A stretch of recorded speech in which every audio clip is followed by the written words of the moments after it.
Ooh. How are you cold? You're wearing a hoodie. I wasn't. I was just going, ooh. We had a question that was proposed to the podcast. Did we? We did. Who? A listener.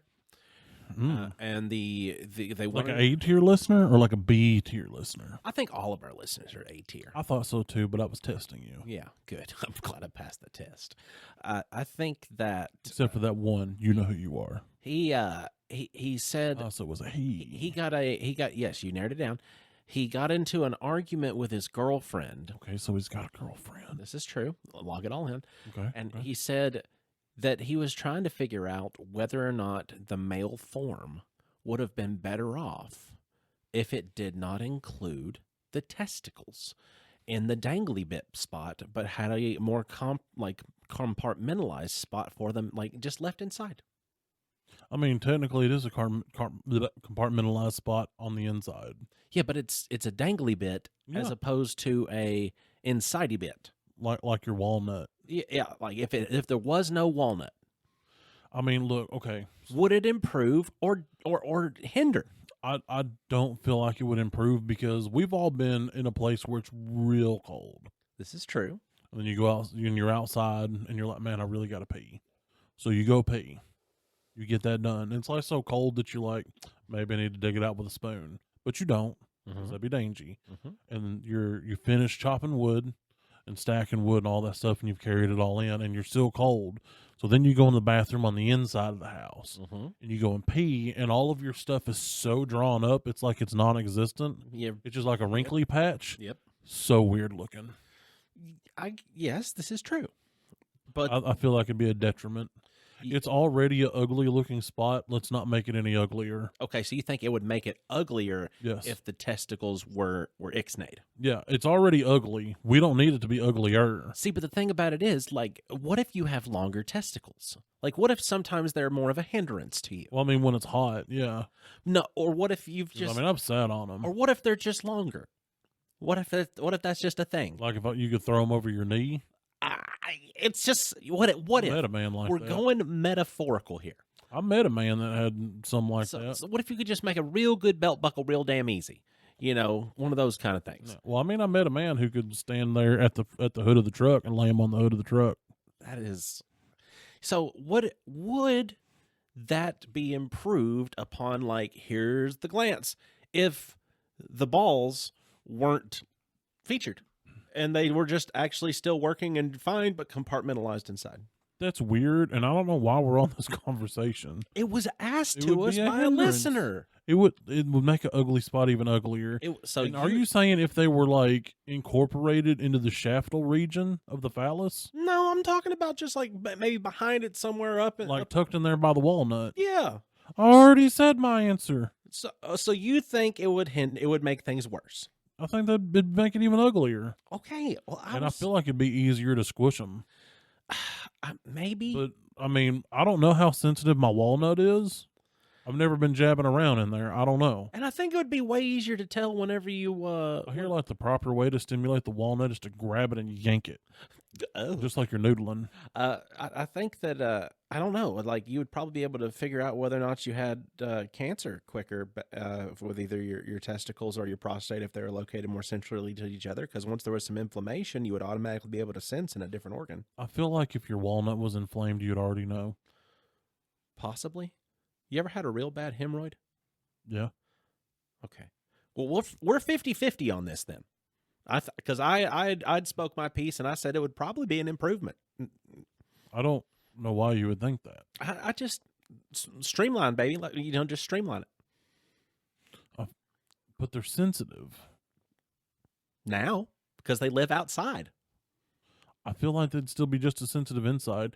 Let's take one of your inside parts and move it to an outside part and see if it hurts. Is that Billy right there?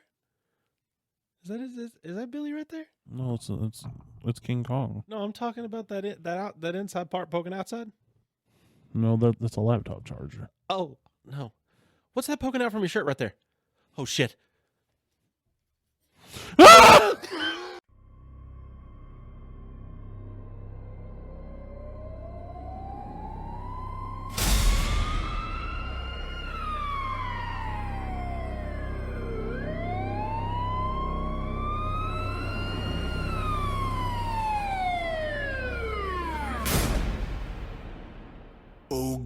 gather round, ye mates of mine, for tales of nerds and lore. Your best friends on a podcast line with laughs and chats galore.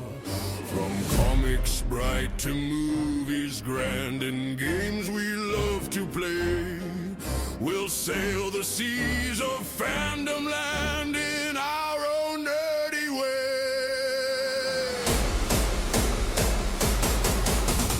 Heave-ho, raise a glass to the stories we entwine with laughter loud and knowledge vast, nerded through the grapevine. Heave-ho, come join the crew, we'll share our tales divine, from D&D to MCU, nerded through the grapevine. Hi, everyone.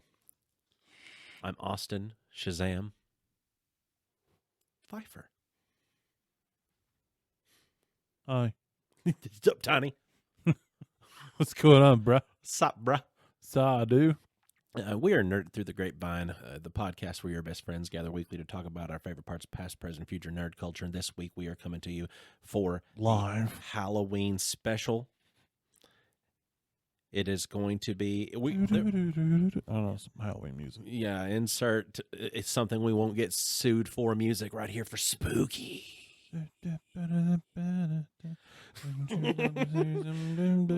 I just... This is one of the weirdest things that's just happened. Like the Manson family... I wouldn't call them a family. That's just what it's a colloquialism. I know. I mean, they call themselves a family. It's not really colloquialism. What they labeled themselves as. Yeah, but neither was Dom and all those guys, but they're still family. I mean, sometimes the family is the family you choose, not necessarily the family you were given. That's true. And it's all about family. But they loved each other. And at Olive Garden, when you're here, you're family. Yep. Sponsor. No, the Manson folks, they that was some violent stuff. Oh yeah. And it was also just very weird, culty. Just I think that there's so much weirdness around it. Dude, there were some connections into it because I listened to a couple of podcasts about him today as a refresher. Yeah. And there were some things that I completely forgot, like his connection with the Beach Boys. I forgot about that. Yeah, so he knew Dennis Wilson from the Beach Boys, who was the drummer, if you're uninformed. Yeah. Like, they were buddies. So much so that he got the Beach Boys to do basically a remix of one of Manson's songs. Because the song was originally titled Cease to Exist. They released it in 1968 as Never Learn Not to Love. Are you kidding me? No, that was a Charles Manson song. Oh my goodness. I'm going to have to listen to that whenever I am capable of it. I'm going to have to take a note real quick. Hold on, let me get that note, otherwise I will never remember it. I mean, this whole podcast is the act of taking. I know, but I want to immediately when we're done with this podcast, so we don't get sued. What's that song one more time? Let me scroll back. It's the Beach Boys. Never Learn Not to Love. Never learn not to love. Yes. Jeez, what a name. Yeah, and well, I mean, it was originally Cease to Exist. Now, granted, the Beach Boys, they changed a few of the words. Yeah. I didn't bother looking up the original ones, but anyway. And Manson was pissed because they changed a few words, and he was never credited in it. And after it was released, he threatened to kill Dennis Wilson. Yeah. Which they never had any more contact again. I'd imagine not once that happens. Yeah. Well, it's kind of funny because how they got connected in the first place, because Manson went to prison years ago, okay, before his last stint. And in there, he got really involved in their music program, and when he left, he wanted to be a musician. That was his big ambition at first. Well, he was picked up hitchhiking by Dennis Wilson and was given a lift because he had a couple of girls with him, because Manson was about the ladies and the ladies were about him. Yep. And so Dennis Wilson, being, who he was in the 60s, picked him up because he was like, that one lady might touch my pee-pee. That's what his brain did. Yep. And they were friends, and then he and Manson and the two ladies ended up like crashing on his couch for a few months after that, and they got to be buddies. I bet Tarantino knew about that story. Had to have. I bet Tarantino knew about that story because Once Upon a Time in Hollywood does a really good like mirrored version of the actual like Manson family stuff. Yep. Like it does. Talking about Once Upon a Time in Hollywood. Yeah. What did I say? You just said Hollywood. Did I? Dude, Yeah. there's a lot happening here that might not happen here. Right. I mean, it's a really good movie. Yeah. That has a lot of facts in it, except part of it, because it was kind of a reimagining. Like, what if they failed because they went to the wrong house, motherfucker? Yeah. You know, Like, And what if the payoff scene in that movie was one of Tarantino's best? Yeah, because Also, like he got to use all Brandy that was shit. awesome. Yes. Yeah, but he got to use all that shit. Yeah. Like he I mean, like because he wasn't supposed to have it. He just It's took it true. because he felt he was entitled to it. Yep. Well, see, Brandy was my favorite character in that whole show or that whole movie. Love Brandy. XOXO.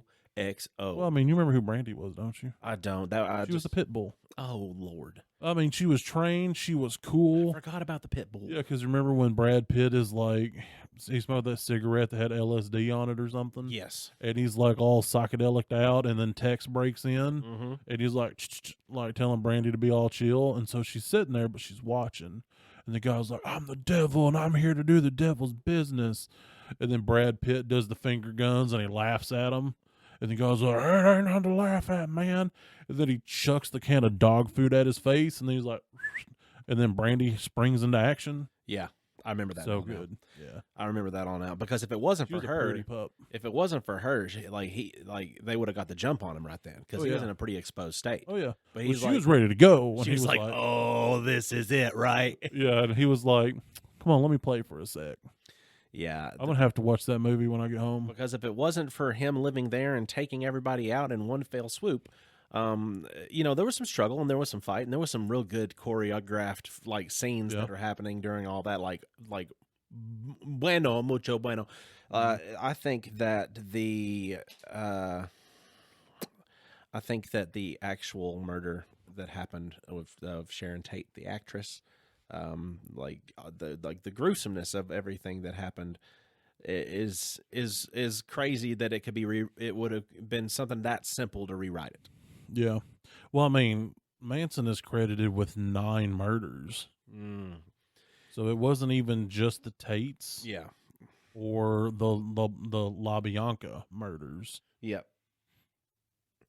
And it's like most of the time we're not even really told the full story. We're told like, he broke into the Tate place and he like killed them all in there. Yeah. But nobody really goes into the explanation much. Yeah. Because growing up, we knew that Manson was a serial killer and he was alive in our time. Well- and he was like the scariest dude ever. Well, you'd have But to get nobody into, ever told us why. you'd have to know a little bit more about like cults. You'd have to know a little bit more about the way that they like idolized their leaders. You'd have to Oh, yeah. know, you'd have to be more aware that at the time people were more susceptible to that kind of stuff because they were looking and searching, and all of a sudden here's this guy with all these grand ideas and this rolled nat 20 on his charisma shit. Like Yeah, he definitely had a nat 20. Like, he had he was a bard, but a chaotic evil bard. Actually, probably lawful evil. he was Because he thought that he was on like a prophetic vision from the Beatles. yeah.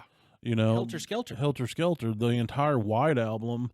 I had a breakdown of what his thoughts were. Give me that because that was like that he turned that into like their religious theory. Yeah, I mean, It was like an apocalyptic racial kind of the thing. whole thing was supposed to be like this big race war that was coming because now all this is Manson talking. Okay, so just.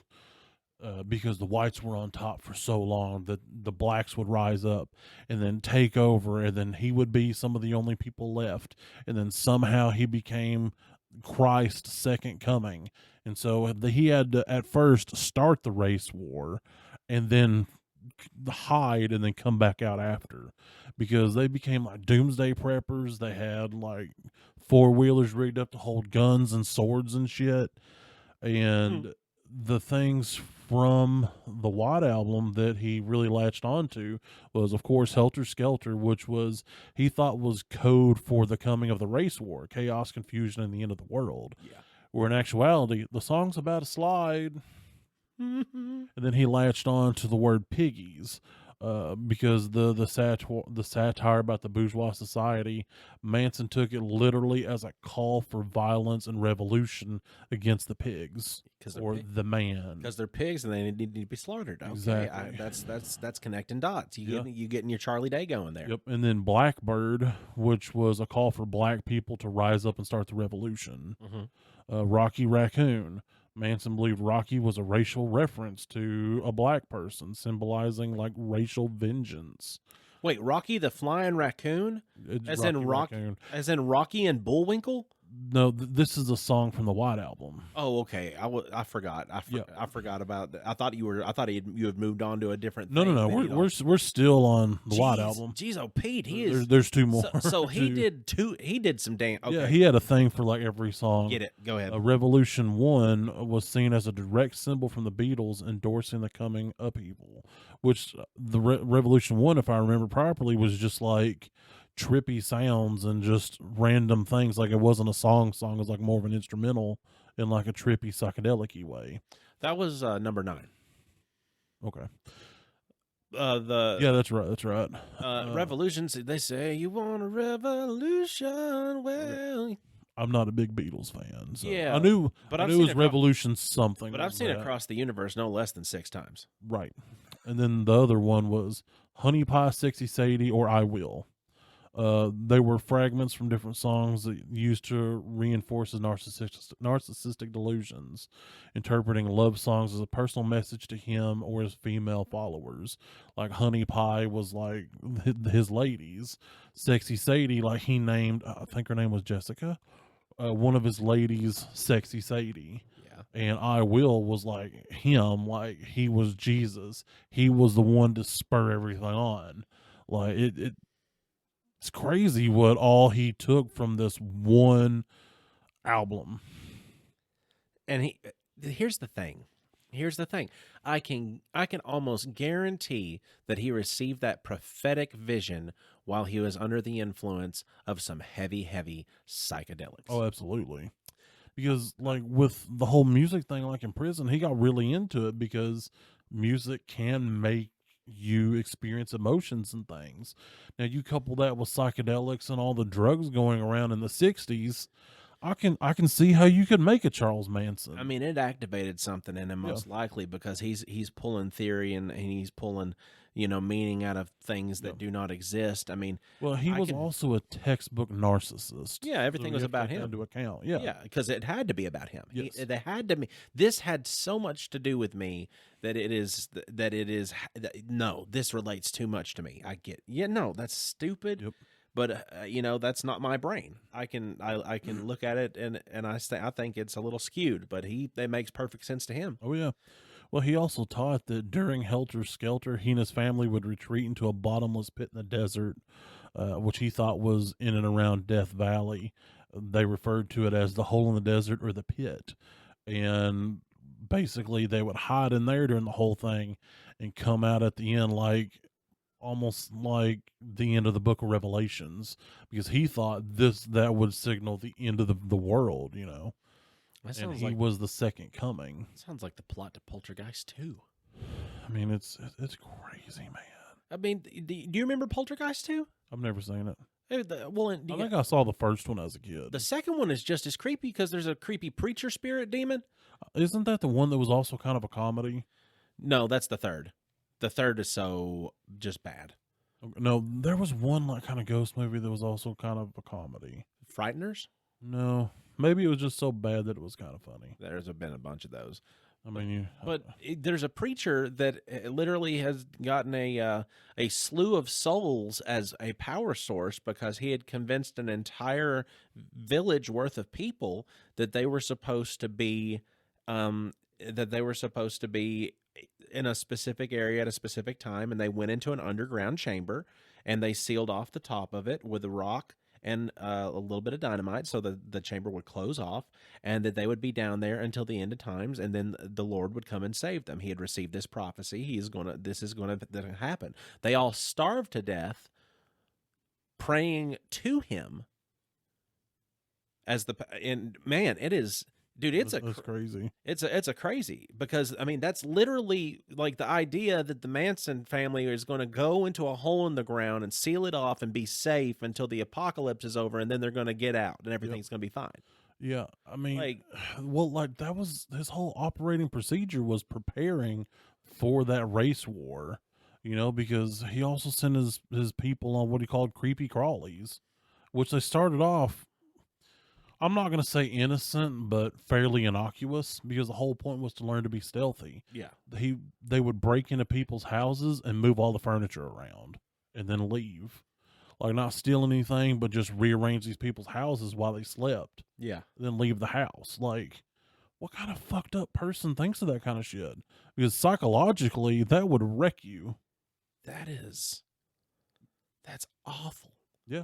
Oh, I would never feel safe in my home again. No, you wouldn't, because you would be like, number one, they had to have taken something, because why else would they have been in here? And number two, how did they come in here, move everything around, and me never wake up? Oh my god.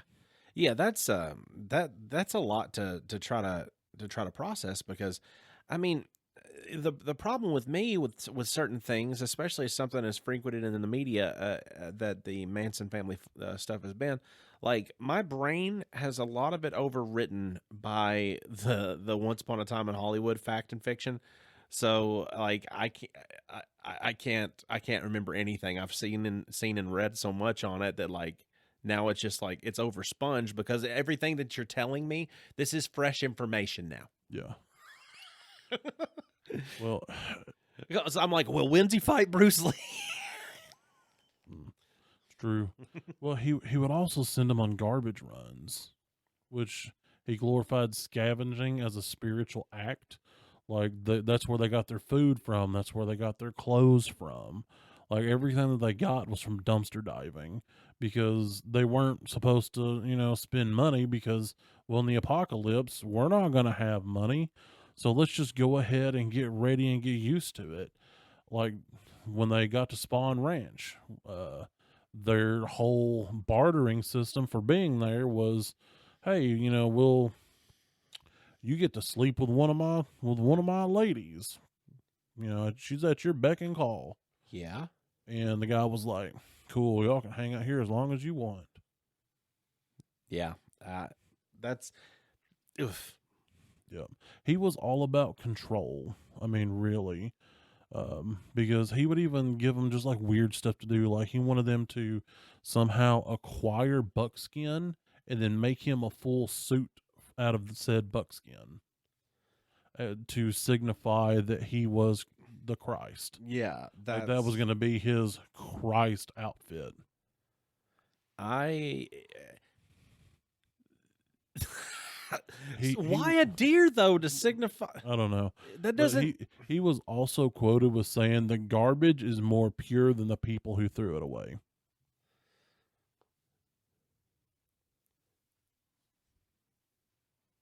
Why?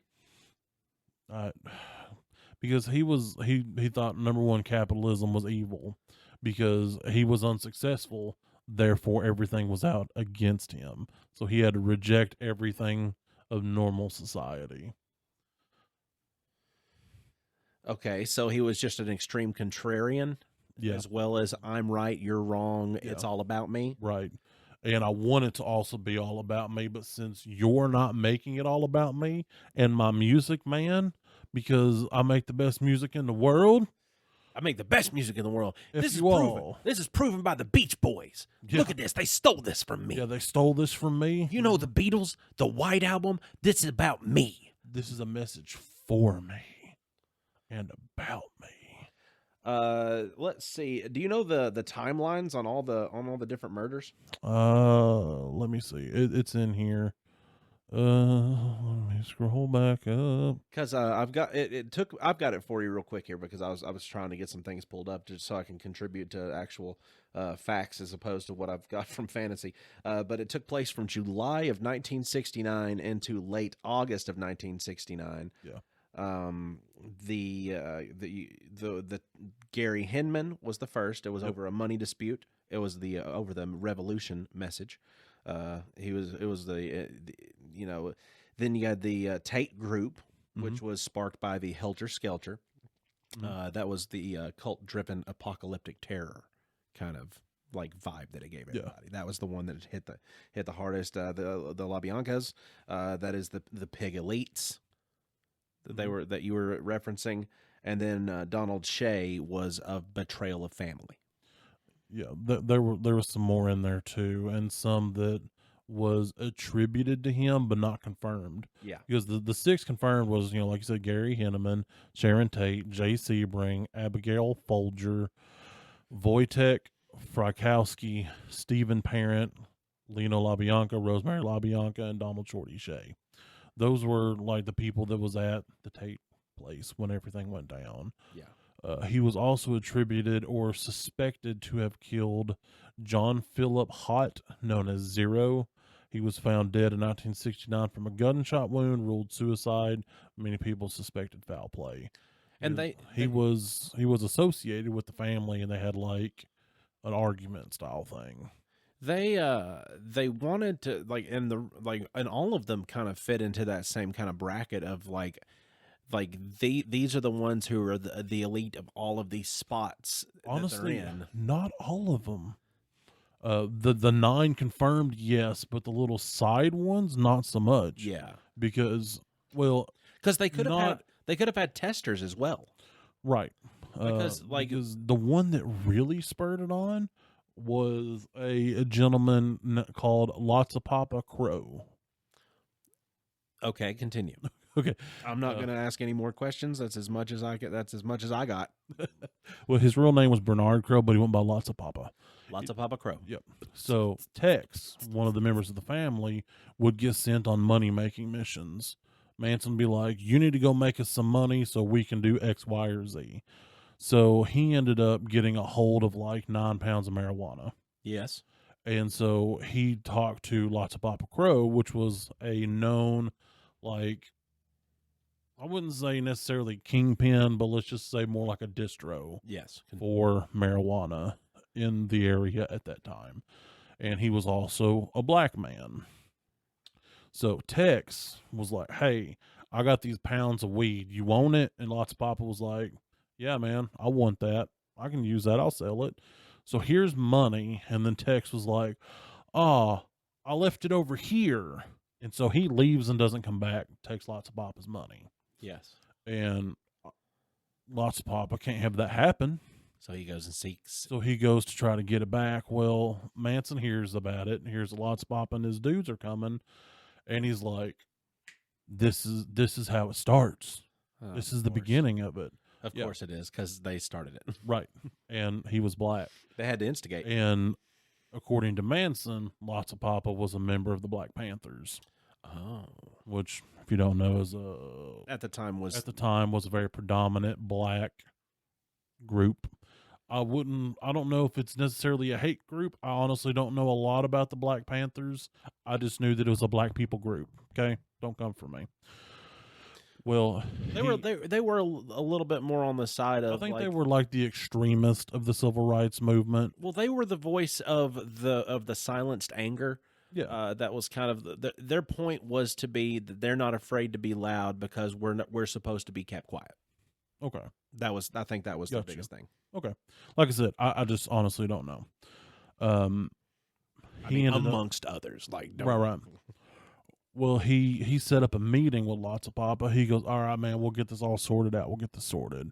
So he gets Tex, and he's like, or not Tex. He gets one of the other guys, and he gets a hold of a pistol, and he's like, I'm going to carry in the back of my pants. You carry one back of your pants.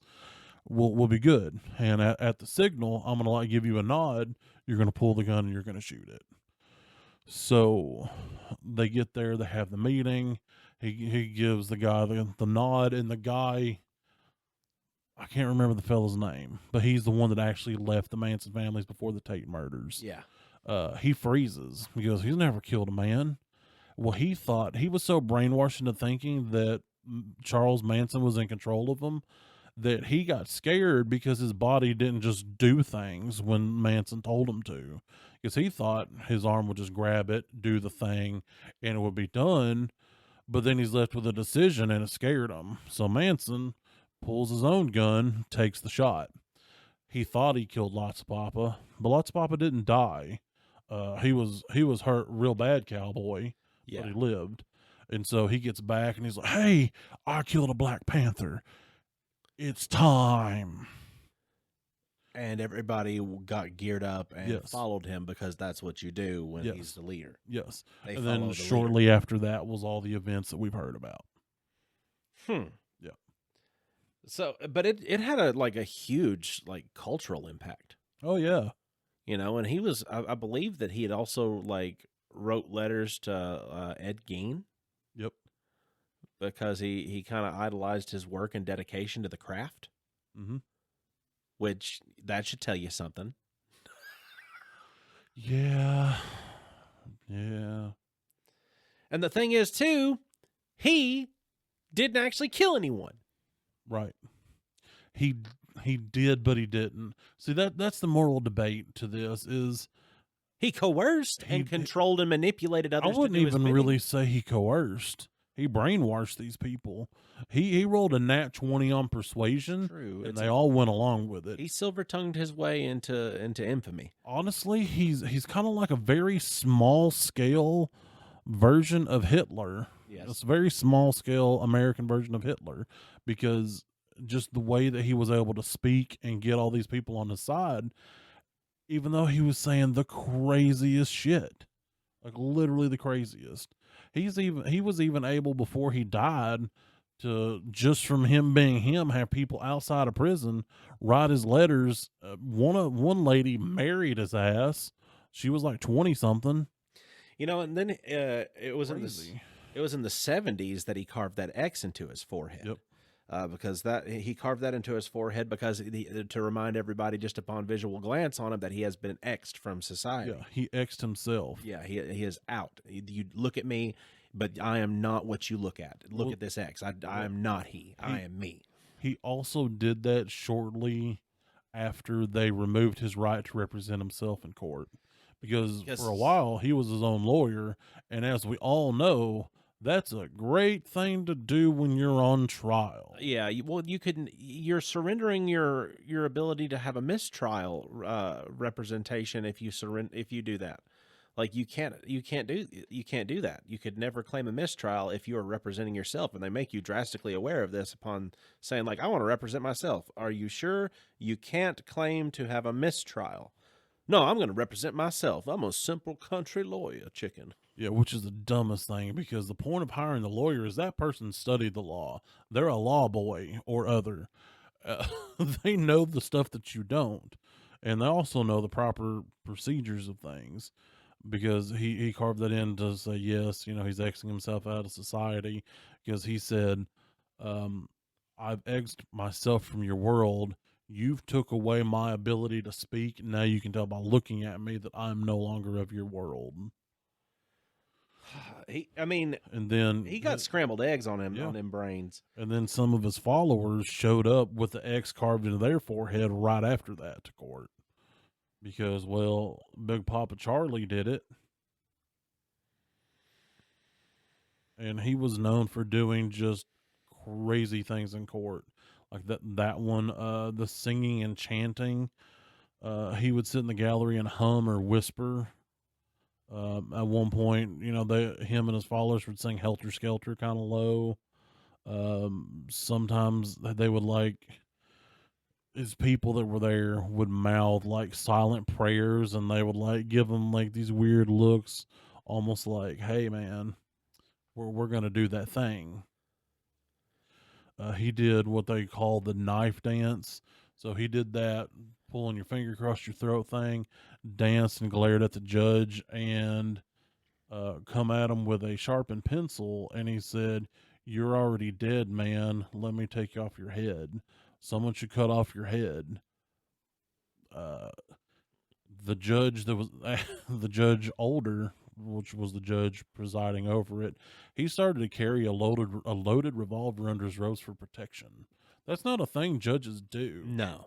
But he did that because that dude creeped him out. That dude creeped him out, and he didn't know if his bailiffs who are there to protect him could get there in enough time. Because when he come at him with the pencil, he almost got stabbed with that pencil. You want to hear some quotes that he said while he was trying to represent himself? Yeah. He said, this is when he insisted that his court-appointed lawyers couldn't express his truth and that they belonged to the same system that he opposed. He said, I've been in jail all my life, Your Honor. I don't have no schooling, but I can speak for myself. I don't need no lawyer to tell my story. I have the intelligence of a child, but I can speak for myself. Okay. That's a good start. Yeah. That's a real good start. I know part of his opening statement was, I've been your judge and jury for 1,000 years, and these children you call my followers are your reflection. You made them what they are. Yep. Because they need a bad guy. Yeah. You've painted me the bad guy. Now they see the bad guy. You've already done the verdict. Like, how are you getting by with this? That's like, he was trying to like. Yeah. Well, I think he was genuinely. Do you not see? Convinced. Do you not see?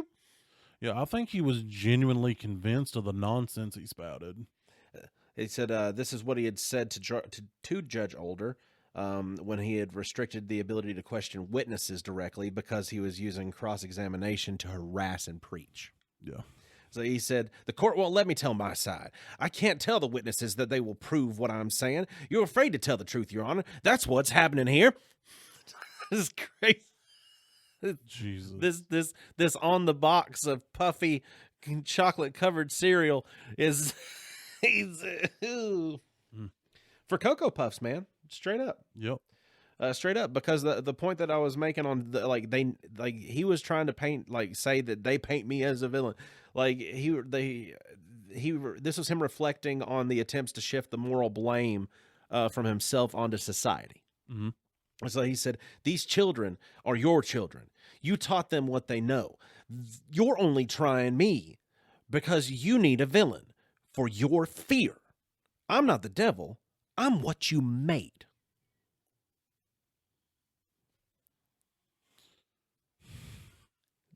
Nat 20, dude. Yeah. That's like a, ooh. I mean, like, the statements, they're hard-hitting statements. All of them. But you have to realize that it's all coming from a pool of crazy. Oh yeah, dude, that brain is more acid than it is blood. Like it was melted. Yeah, because I mean, you could sit there and think about the statements. They're kind of thought provoking in a way. They're colored in such a way to make them something different. Like, I'm actually innocent, man. Like, you gotta know, I'm the second coming of Christ. Yeah, because what he was saying were spiritual orders. Yep. They were not, like, his major theme for defense was he never claimed, like, I want you to kill this person. He was doing spiritual orders that were not literal commands. Yep. And he says that I've killed no one, and I have ordered no one to be killed. I have told people to do what their own hearts say. If they killed, that's on them, not me. Yeah, but I hate this person so much. They're hindering me so much. I hate them so much. I wish somebody would kill them. That's awful of them for them being this way towards me. I can't believe they would. Never mind. I guess it's nothing of purpose. Yeah. I wish I had someone of purpose. Yeah, it's it's all just manipulation and tactics. It's like, you know what you're saying. You're saying it without saying it. Like, I wish this person wasn't here anymore so I can achieve my goal that God set for me. And then your people who are brainwashed into you being this Messiah figure go, I can be that because that'll elevate me and he'll notice me and I'll be one of his specials. You know, I think Joe Exotic might have been about that level of cuckoo. Like, I mean, Joe Exotic was like the worst version of Manson. Well, also the kind where nobody died. No, what about Antle though? Okay. by worse, I mean not successful. Okay. That's what I meant by worse. Well, that's what, opposed to LSD, you have meth. Yeah. And man on man butt sex. Did man, Honestly, because Joe Manson was Exotic wanted two things. He wanted tigers and man booty. That's all he and meth. Okay, three things. three things. Meth, tigers, man booty. Wait, That's all he wanted. Hair bleach. I don't Hair know. bleach. I mean, he did have a lot of that. How could you not achieve that look? You can't. That's definitely Once hair it's bleach. there, how do you not stick? Yeah. You got to stay. Yeah. You dance with the one who brought you. Well, maybe he was good at slaying the man booty that just came naturally. That's what she said. Like they would be like, we need to get Joe. We need to get him some hair bleach. Yeah, that'll make him appeal better. I don't know, man. I don't know. He often linked his music career to the rejection, to the grievances he had against society. Like he said, I'm going to have to defend myself with my music. My words don't work in here, but the music still does. So he would then try to perform and sing to the audience, different not the audience, but the attendees in court, the jury. Right. I couldn't imagine seeing something like that take place in like modern times where the theatrics could carry on, because like that's how movie scripts get made nowadays, but that's not how courts operate. Like they don't allow for the theatrics. Like the dancing, the singing, the carrying on, like even him getting that far into like the self-representation would have gotten him reevaluated real quick. Oh yeah, for sure. So he had made some closing arguments to the judge, and he was like trying to finally address, and this is after his representation is over with, but he said, "You people made the children what they are. You taught them to kill. I just told them what you taught me." So it was one of those things, like he was everything was deflected, kind of like, how can you shame this when you are this kind of guy? Right. Because I don't know, and that was another Beatles thing. That was another Beatles thing for trippy things, that I am he is, you are he is, we are he is, and we are all together. Like the we are the I am the walrus, but you don't Beatles. So I know the song. But yeah, it's one of those things, like, because you're the walrus, I am the Eggman. Yeah, cuckoo. But it's we all live in a yellow submarine. In the time where I was born. Yeah, I've listened to a lot of Beatles though. I had buddies that liked the Beatles a lot growing up. Mm-hmm. Like my buddy Mike, like he looks like a Beatle. I'm not gonna say that the Beatles are horrible. I don't like them. They're not my kind of music, but I can appreciate what they did for music overall. I can understand what they did for the music industry. Yeah. They did more for it than Manson did, and that's for sure. He was only able to represent himself for less than a month, but that's still a long time. Well, yeah, because he was going cuckoo. Like I think it was like 18 days he was allowed to represent himself. Yeah. Well, it's like he was on trial for a very long time, wasn't he? I don't know. That'd be something worth looking up. Because I think that it was July. Yeah, it's July 24th, 1970. But his trial lasted 9.5 months. That's he did. That was when he was last allowed to even to say a bunch of stuff. Like they took away a lot of stuff from him, like a lot of speaking privileges and everything. Well, they took away a lot of privileges over the years. Like what was the final date on the trial ending though? Okay, I don't know if that's the trial ending. He was sentenced on March 29th, 1971. He was sentenced to death, and so was his two closest followers. And then they changed the ruling in the state that he was in to get rid of the death penalty. So they were commuted to life in prison without the possibility of parole. Yep. Yeah. Exactly. So they didn't even take away the possibility of parole. What? Because he kept trying. He never got parole. But he but he would try constantly. because I mean, as soon as they took away his right to represent himself, is when he carved the X. Yeah. And then later on, he turned it into a swastika. Yep. Because it was more punchy. Yeah, but and he claimed because he was trying to reclaim it for its original semblance of balance and power, as opposed to saying like I'm a Nazi. Yeah. So we're gonna Black Flag. If you could insert the GIF of that little kid saying bullshit. So pause. Okay. Like, you know, it's a common cop out, but at the same time, you know, there's some ignorance, and because once something becomes so culturally relevant and known for one thing, to try to pretend that doesn't exist as that and say like, no, I mean it as this. Yeah. Like, yeah, that's asking for too much. Well, the reason he wasn't charged or was not taken away the ability for parole was he was never convicted of murder.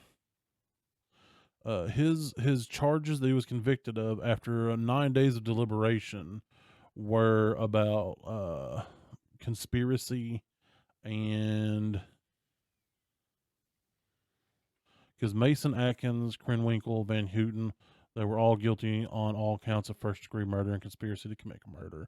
Manson was convicted despite not having based on his leadership in conspiracy. My bad. He was convicted of that too. I misread. So, I mean, did he ever do anything else like while he was in jail? Like, or have access to anything else after he was in jail, or did he have anything else that like remained of his folks that tried to prove their love for him while he was in there or something? Well, it's like he got letters constantly because people write letters to people in prison. Yes. He had like ladies like fall in love with him because he was always rolling nat 20 on that charisma, and he would, he married one of them. He continued to make music in prison.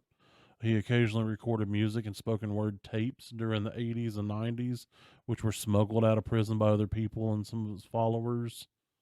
Albums such as Commemoration and Air contain rambling acoustic pieces he recorded with access to guitars in prison. Dang. He was known to trade drawings, locks of hair, and autographs for money through outside contacts. It's kind of like a gray market cult memorabilia. He attracted women who called themselves his wives or disciples. In 2010, a young woman named Afton Starr Burton, then in her 20s, became engaged to him. She claimed to love him and share his ecological beliefs, which were ATWA, air, trees, water, animals. Yeah. Her marriage license expired before it could be finalized. Reportedly, after Manson learned she wanted his corpse for profit after his death. Well, damn. Yeah. The plot thickens. Right. It's like you're on Facebook Marketplace and you found an even nicer van. Right. Well, if that was too rich for your blood, what do you think about this? Exactly. He was denied parole on 12 different occasions between 78 and 2012. He often sabotaged his own hearings with erratic statements like, in 81, he said, "I'm a man of the world. I belong to the universe." 97, "I'm too dangerous to be let out and you know it." 2012, he just refused to attend, claiming the system was corrupt. In his later years, his health declined. He suffered from gastrointestinal bleeding, colon problems, and heart issues. And in 2017, he died at the age of 83 in Mercy Hospital, Bakersfield, California, from cardiac arrest and colon cancer complications. Lived till 83 years old. His body became the center of a legal dispute between ex-followers and relatives before finally being cremated. Because his name and his reputation, like all this stuff, like when it's typically like culturally referenced, people do it for shock value. Yep. Because it's such a taboo thing. Mm-hmm. Like Guns N' Roses in 1993, they released a song of his that they did a cover of.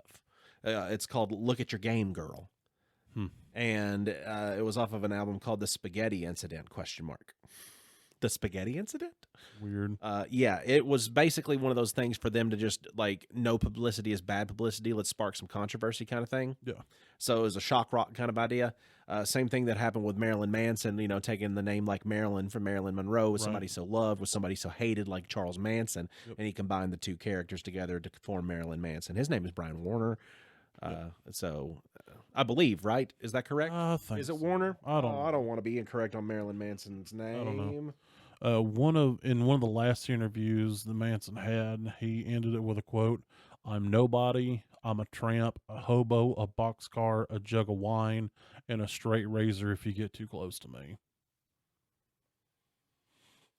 He sounded like a bobcat. Yeah. Because, I mean, he didn't even have to be cornered for that. He's just... No, he would just be like, "Here you go." Because I've seen interviews of him to where he would be talking, and that's the kind of shit that just comes flying out of his mouth just after he told you about the sandwich that he ate. Yeah. Oh yeah. And I can remember that sandwich. It was a nice meaty sandwich, and we earned that meat. That meat was procured in a very, very sustainable way. We were trying to make sure we watched out for. And I am the bobcat that claws. Yeah, it's like everything he said was like self-aggrandizing. It was always building himself up to this mythical divine status. His name is Brian Hugh Warner. I got it right. Hey, good for you. I'm happy I got that. That file hasn't been erased.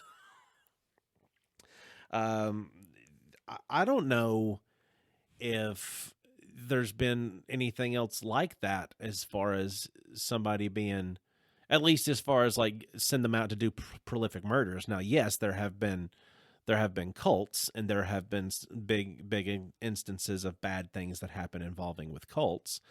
But I don't think there's been anything else comparable as far as like, hey, go out and kill these folks, because I might have mentioned something about it.